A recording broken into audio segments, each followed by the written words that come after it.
Bonjour et bienvenue à ce troisième jour de notre défi d'automne. Le temps passe vite et je suis très heureuse de te retrouver aujourd'hui. Hier, je t'ai donc proposé de travailler sur ton identité professionnelle. J'espère que cet exercice t'a plu et qu'il t'a permis d'avancer. Aujourd'hui, nous allons creuser cet aspect de l'identité. Nous allons voir comment est-ce que, au-delà de qui nous sommes, au-delà de comment est-ce que nous nous définissons, il y a certaines choses qui peuvent nous limiter.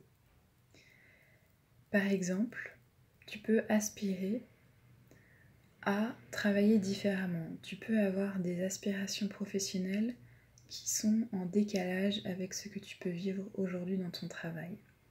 Peut-être que l'équipe dans laquelle tu es ne te convient pas, peut-être que les relations avec ton boss ne fonctionnent plus, peut-être que ton lien avec ton entreprise, si tu es à ton compte, deviennent compliqués parce qu'il y a des choses qui te limitent, parce qu'il y a des obstacles. Tout ça pour dire qu'aujourd'hui, je te propose de travailler sur tes limitations, sur tes peurs. Alors, rien que parler de peur, ça peut faire peur.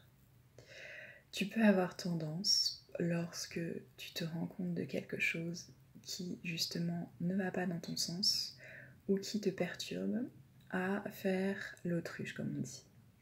Par exemple, je sens que ce travail ça ne me convient plus du tout, mais j'ai trop peur de changer, donc hop, je mets ça sous le tapis, hop, je cache ça derrière le rideau et on n'en parle plus et on fait comme si tout allait bien. Cette solution, je ne la juge absolument pas parce que nous avons tous tendance à faire ça lorsque nous n'arrivons pas à affronter nos peurs justement. Cette solution, elle est ce qu'elle est, elle est intéressante, on fait comme on peut au moment où on en est. Ce qu'il faut savoir par rapport à cette solution, c'est qu'elle ne peut être que temporaire. Tu peux avoir l'impression que justement si tu occultes, si tu mets tes œillères, la chose va disparaître. Mais c'est comme les enfants qui ferment les yeux et qui ont l'impression qu'ils disparaissent. En fait, c'est le même principe, c'est-à-dire que c'est pas parce que tu ne regardes plus la chose qu'elle n'est plus là. Peut-être qu'elle va disparaître de ton esprit, en tout cas en surface, mais elle sera toujours là.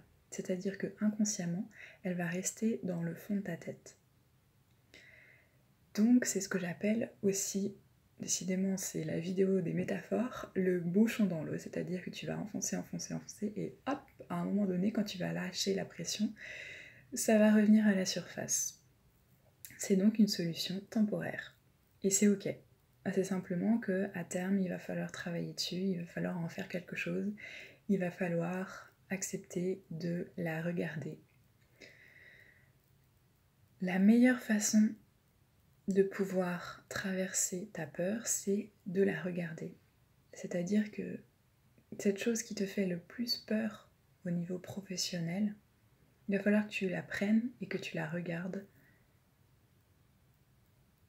En fait, que tu la regardes avec bienveillance. C'est-à-dire, peut-être que tu as envie de changer d'entreprise, peut-être que tu as envie de créer ton entreprise, peut-être que tu as envie de travailler sur un projet différent, peut-être que tu as envie d'une promotion, peut-être que tu as justement envie de quelque chose de totalement différent qui n'a rien à voir avec tes études, peut-être que tu n'as pas fait d'études, peut-être...